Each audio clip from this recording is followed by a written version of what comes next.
Is it rational to believe in God?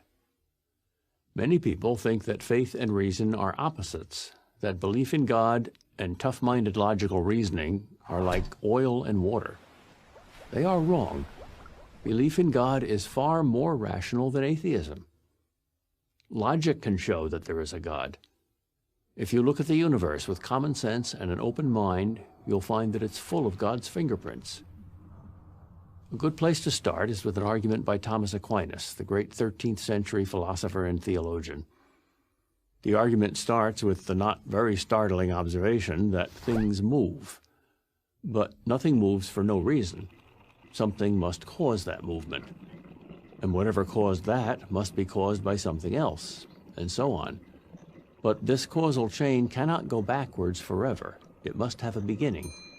There must be an unmoved mover to begin all the motion in the universe, a first domino to start the whole chain moving, since mere matter never moves itself.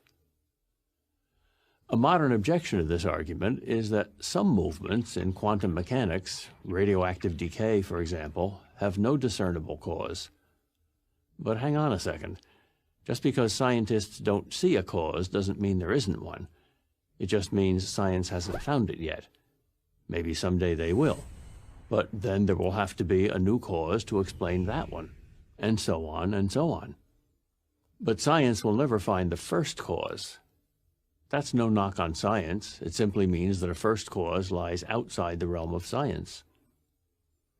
Another way to explain this argument is that everything that begins must have a cause. Nothing can come from nothing. So if there's no first cause, there can't be second causes, or anything at all. In other words, if there's no creator, there can't be a universe. But what if the universe were infinitely old, you might ask? Well, all scientists today agree that the universe is not infinitely old, that it had a beginning in the Big Bang. If the universe had a beginning, then it didn't have to exist. And things which don't have to exist must have a cause. There's confirmation of this argument from Big Bang cosmology.